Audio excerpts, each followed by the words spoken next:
When your kid is melting down, calm down is the worst thing you can say to them. Not because it's mean, because in that moment, their brain literally cannot hear you. Last Tuesday, my 3-year-old screamed because her toast was cut wrong.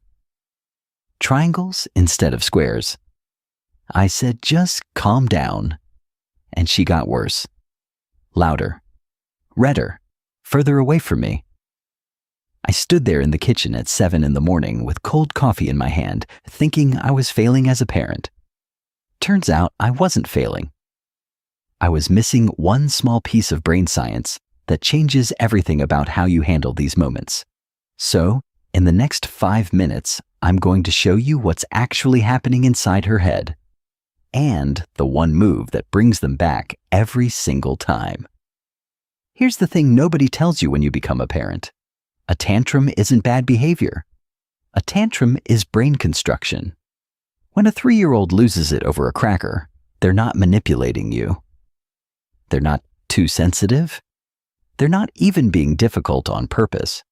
Their brain is running its first real stress test on a system that won't be finished for another 22 years. Every meltdown is your child's brain checking if the wiring can hold the pressure, checking if the system holds. And the answer it needs from you in that moment isn't a lecture. It isn't a consequence. It's something much smaller and, honestly, much harder. Picture your child's brain as a 2-story house. Downstairs is the feelings floor, the alarm system, the big emotions, the part that screams when the toast is wrong or the sock seam feels weird. It's been online since the day they were born. Upstairs is the thinking floor. Logic lives here. Sharing lives here. Use your words lives here. The ability to calm yourself down lives here too.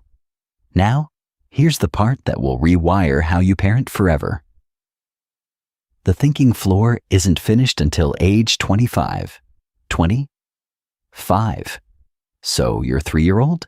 They're not refusing to think. They're working with a half-built upstairs. And during a tantrum, they're not even up there.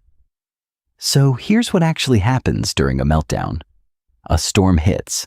Stress hormones flood the feelings floor. Their little body fills with adrenaline. Their heart rate doubles.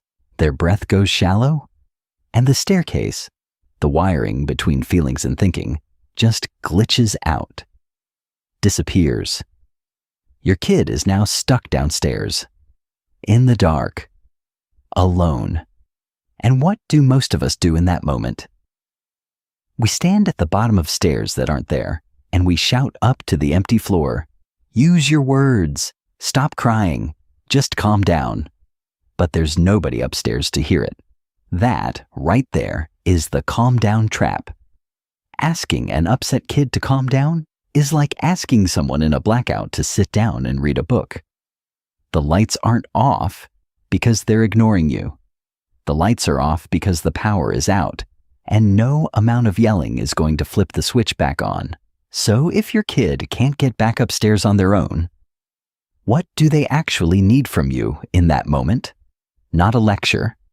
Not a consequence, not a fixed clementine, not a sticker chart or a timeout. They need a flashlight. They need your calm because they don't have any of their own right now. Watch this parent for a second. They're not doing nothing. They're doing the most important thing in the room. They're keeping their own nervous system steady so their child's nervous system has something to borrow. Scientists call it co-regulation. You can just call it being the grown-up in the storm. The staircase is rebuilding. One slow breath at a time, so next time the meltdown comes, and listen, it's coming. Instead of saying calm down, I want you to say this to yourself first. I'll be the calm they can't find right now.